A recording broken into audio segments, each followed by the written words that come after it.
Welcome back to another episode of the Easy Button Investor Podcast with Tucker Merrihew and myself. Today we are diving into a topic that I think is maybe the most important topic for you guys out there that are listening to this show, which is what are you building?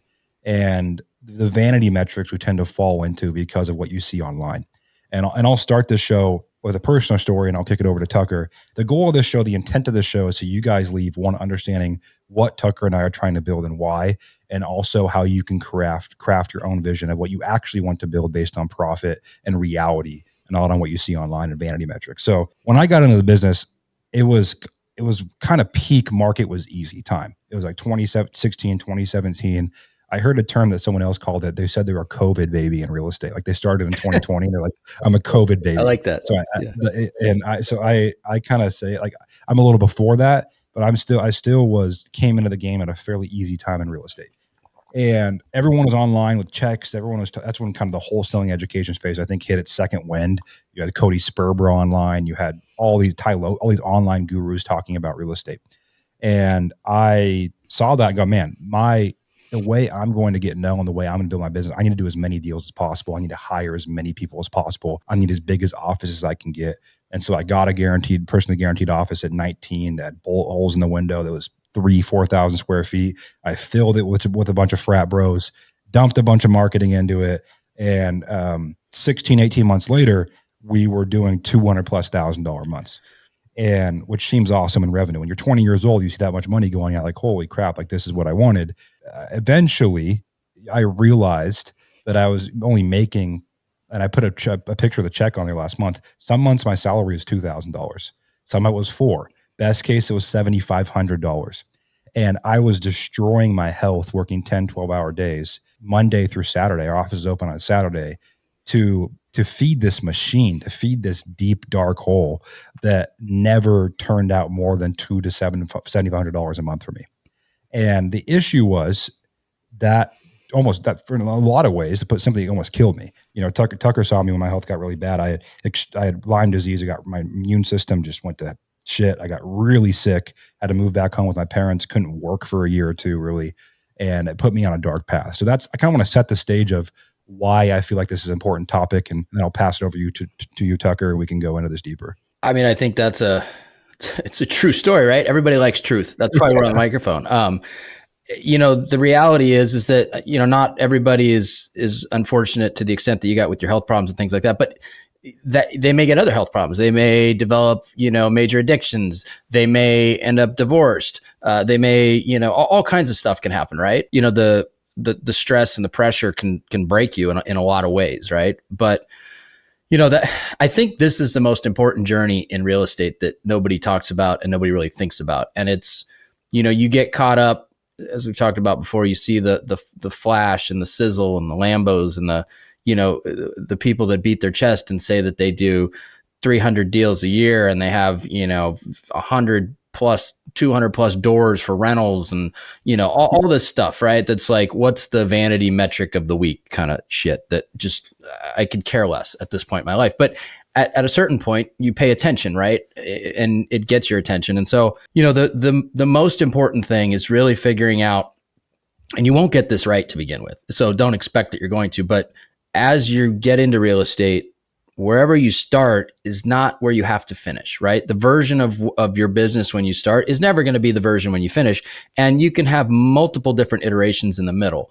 But the one thing that I learned too, is, when we were rehabbing, we were doing a little wholesaling, mainly rehabbing, because we started doing volume in like 08, right? And nobody was buying. So try and wholesale properties in 08, like unless you're giving away for like $2, nobody wanted to, there was nobody lending. Most people had just flamed out of the business because, they gave back every house that they ever bought that they thought they were going to make money on, 100% financed them all. It was a disastrous time. So it kind of forced us into doing a lot more rehabbing, which ended up being a good thing because we realized that the wholesale market and the retail market were completely two different markets at that point in time. The wholesale market was very thin in terms of the number of buyers.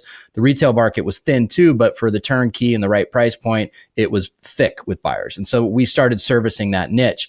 Well, that niche was kind of entry-level housing in Portland, right? We'll call it $200,000 to $230,000 3-bedroom, 2-bath ranches, 12 to 1,500 square feet, right? Pretty simple stuff. But we started doing a lot of those at the same time. And once we started getting over like 5 projects at any given time of construction and money and bills and insurance and bullshit and people not showing up and inspectors, and it's just, it starts to wear on you, just like, you'd go to the office and it would wear on you. And so there was a number of months where we took on even more projects than that, and we leveraged to be able to do it. And then, I do the budgets for the end of the projects, and it's like, after paying our hard money fees or lender fees and holding costs and taxes and all the costs going into it, it's like, I made $7,500. Like, why did I do this deal? Like, was it worth?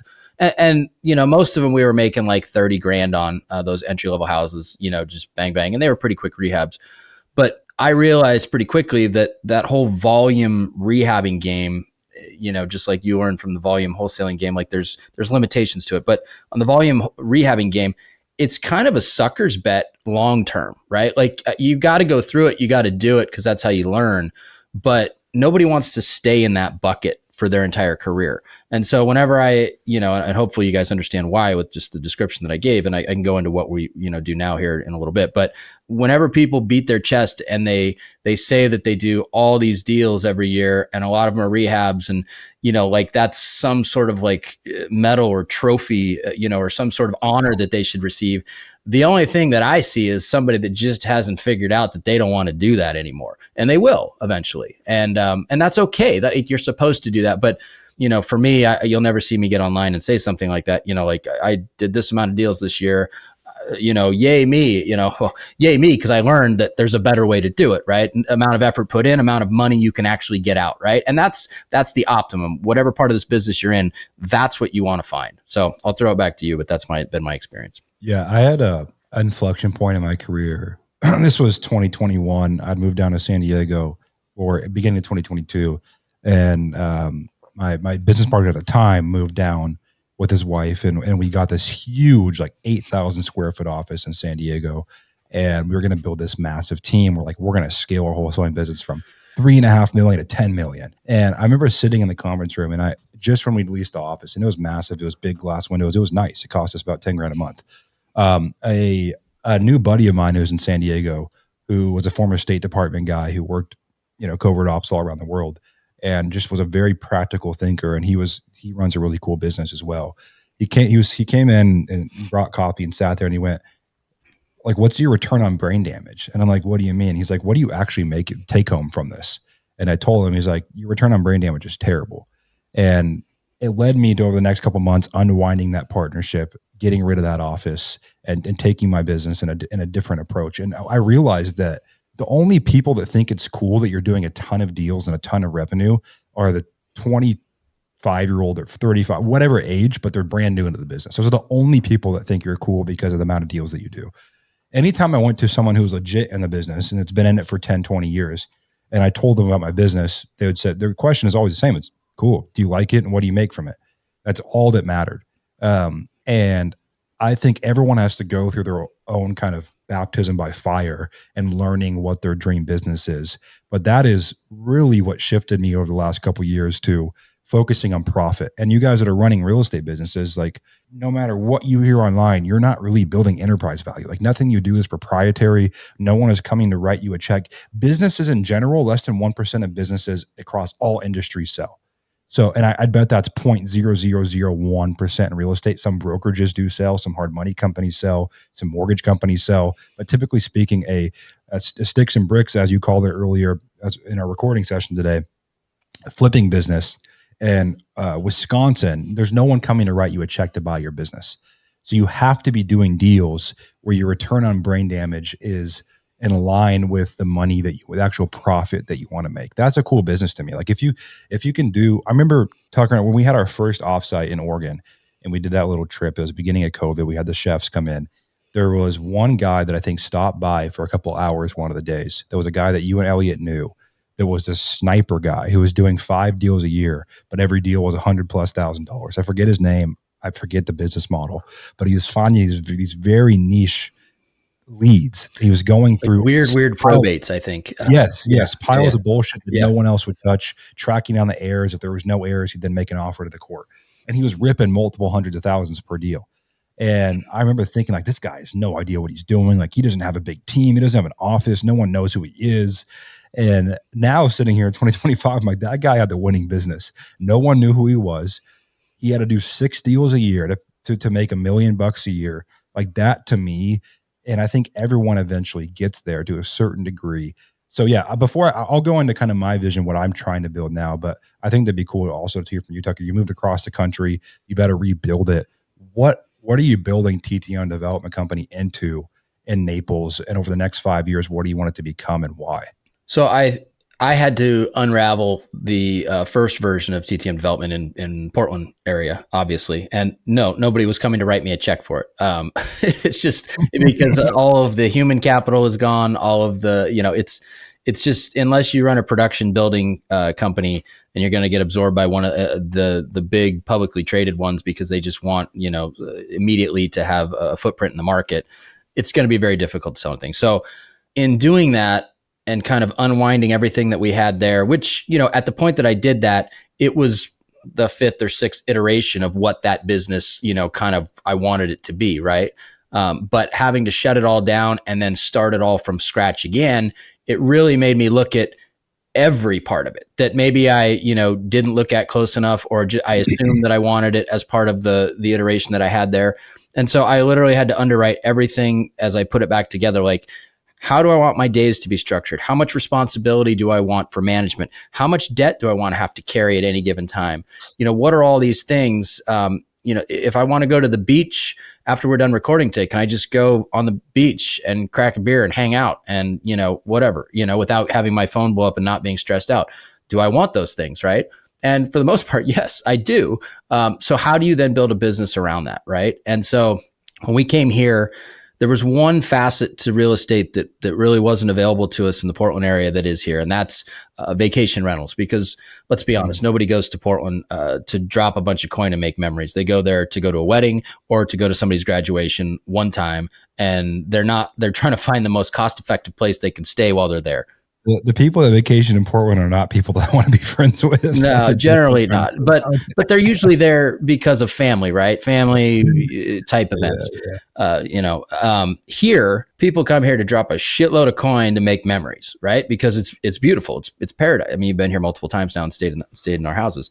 And so that was a whole facet of real estate that was interesting to me. And so we have an entire division that's just, we've bought, renovated, or bought and build and held vacation rentals. And so, we had more than we do now.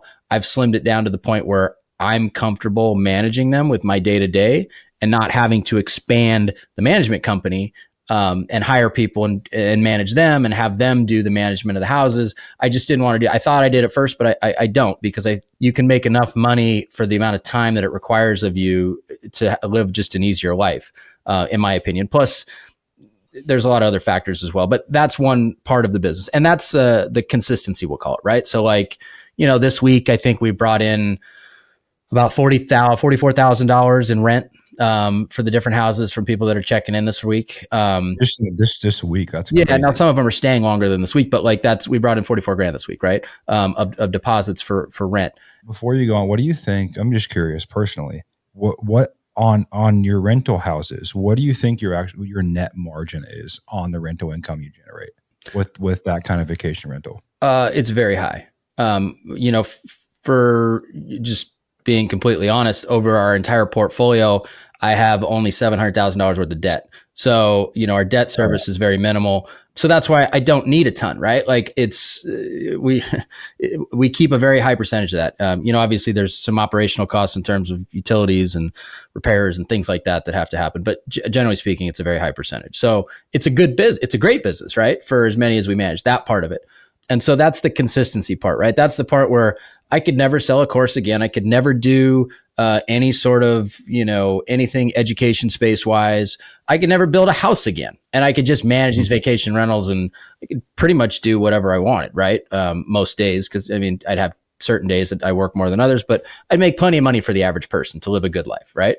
But obviously I have, just more desires than that. And I feel like I can give more to the world than just manage these rentals. But so that's the part of the business that gives you the certainty. It's the cash flow. It's the part that's non-speculative, right? But as you mentioned, our mutual friend Jimmy, he thrives on the chaos and the spec game, right? The emotions that brings out of you.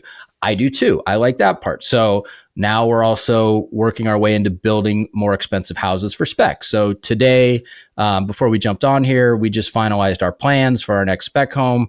We're submitting all of our package to the city to get our permits, but it's going to be probably a $5.8 to $6 million spec home. I'd say, we've got probably, if we end up hitting in the upper fives for it, there's probably a $3.5 million margin on it. I'd rather do one of those a year, and we may do two, but I'd rather do one of those a year than do 200 deals and make 10 grand a deal, right? Like, or even 20 grand a deal, like whatever. Like that just is such a better business. Now you can't jump straight to doing that, right? Like we've spent years building up to these higher price point type homes and building our war chest of capital and our relationships with people that'll lend us money and things like that. But it's a different iteration of the business. And over time, I feel like I've improved it. And we may change it again, but ultimately what we're trying to do is grow so that we're building a couple houses a year and we're selling them in the $20 to $30 million price point. And it's no more work than building the one we are now. It's just pushing a little bit more capital around. But again, it goes back to the beginning skill set that, we'll be teaching people and really is the core skill set to get here, which is finding and underwriting deals, right? Like that's, once you have that, you can go all these different directions. So that's the latest iteration of what we built here. And to me, it's the best iteration so far. It doesn't mean it's the last one, but it's the best one so far. Yeah. And I think for you guys listening to that, because it's fascinating to me too, right? Like most of my background has been, you're doing $20,000-$30,000 wholesale deals, or you make whatever the flips that I've partnered on where I had little active involvement other than I just brought the deal. You make 50, 60, 70 grand. Sometimes on wholesale deals, we made 150, 175, but it's just a different ball game. And I think the one thing to note for you guys listening, like you don't need to speed race your way to building $6 million spec homes, because there's still so many foundational skills you have to build that beyond just the confidence, right? It's the relationships. It's the ability to manage stress at a higher level, those things. Because when you're saying he's going to build a $20 million home, there's a certain amount of stress tolerance you have that kind of capital deployed, right? And you kind of want to work your way up there so you don't end up in a divorce or having to get addicted to something to sleep at night. Like that can happen. I've seen that happen plenty of times. So that's what I think is so valuable about getting real advice is Tucker would never sit down with any of you guys that are doing 3 flips a year and say, hey, it's time to build a $5 million spec home. Right. And I think that's the one thing to take into account. A lot of people would, like a lot of people that sell multifamily education, their whole thing is, oh yeah, go ahead and buy a 25 unit building right now. Right. Yeah. Go raise a bunch of outside capital, go buy a 25 unit, cross your fingers and let's see what happens. There's so many external factors beyond just the internal stress resilience and things you have to be able to do those kind of deals. So I think that's the one thing that's cool there. For me personally, where I've taken kind of my career, I think we built an amazing team at Easy Button. So a lot of my active hours, I'd say all my active hours working right now go to building Easy Button. The real estate deals that I currently do are deals that come to me from previous relationships that I have, that they kind of know my brand and reputation. Say, hey, can you help me sell this? Other than that, I am running Easy Button and building the best products for investors. And I think for me, I've realized personally that my ideal business is making a lot of money from one thing. And one of the things I realized, because I've had 3 or 4 businesses at a time, is when you do that, you're just multiplying your operational costs, your operational issues across 4 different businesses. Mm-hmm. And it's really hard to then solve and actually grow. And I think that is why I've shut everything else down besides this and the deals that come to me from other people who I have my relationship capital I have my resources I still have to put some deals together.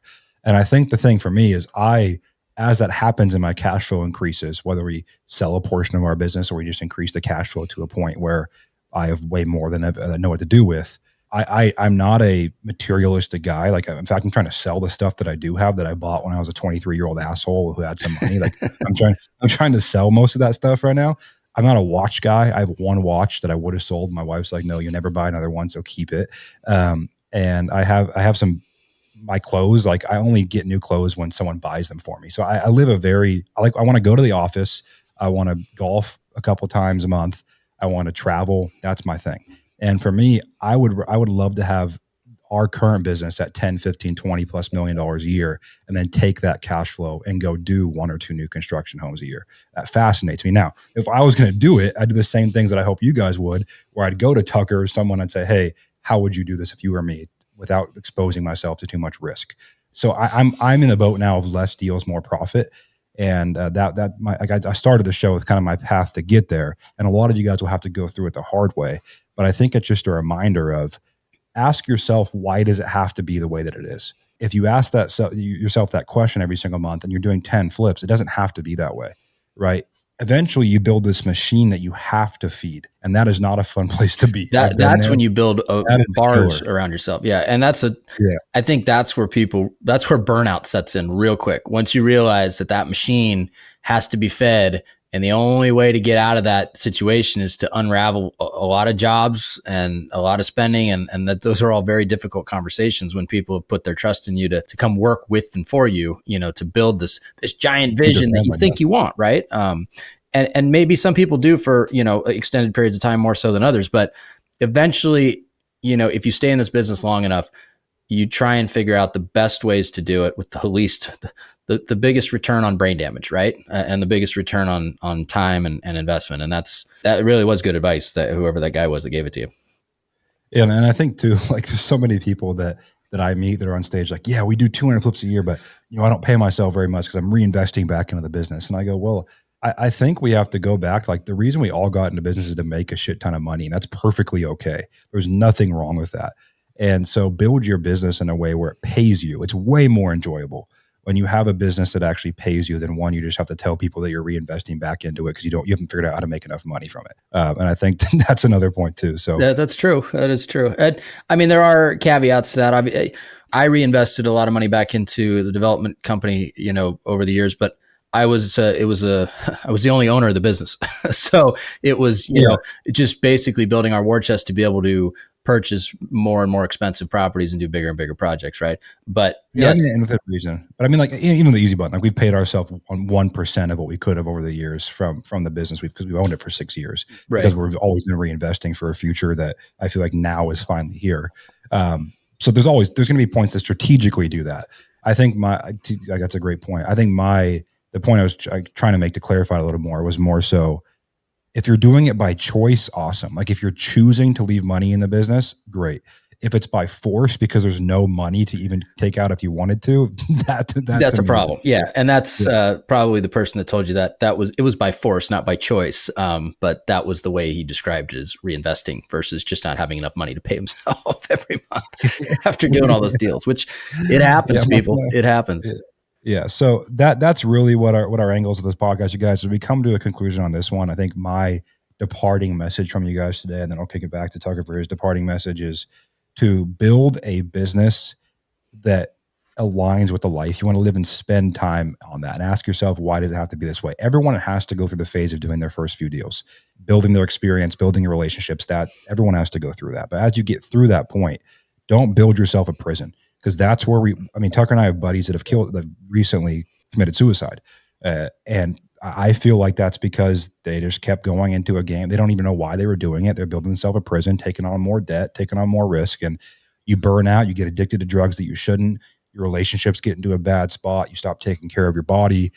All things, at least some things that I've experienced. I know a lot of you guys listening have. So that's kind of my departing message, is don't build yourself a prison that then ruins your personal life, that then ruins your business. It's a death spiral. It really is. And I think people, they don't intend to do it, but it just happens. Right. And it's, some of us, if you guys are listening, and, I know Cole and myself, we're ambitious people. Right. And so sometimes we have to kind of like pull the reins in on ourselves a little bit and just take a breath and just say, is this a good decision for the longer term? Or is this just me emotionally being like, yeah, I want to do that because it's bigger and better and whatever you think it is, right?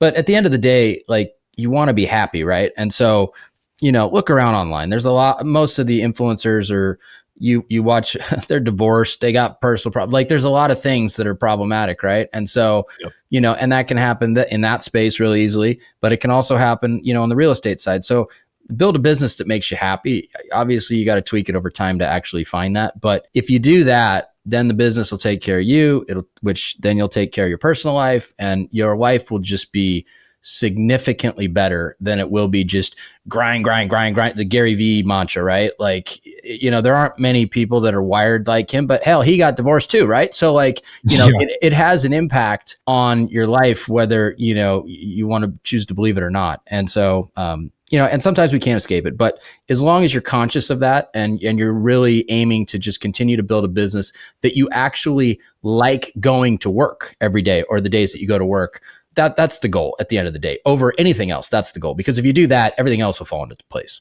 100%. Agreed. Well, thanks for sticking around for another show, you guys. As always, whenever you listen to podcasts, we're there. So leave a review, leave us a like, let us know what you want to see on this show, topics, people, ideas, suggestions. We want to hear from you guys. Like I always say, no matter where you are in your journey, you're only one deal away.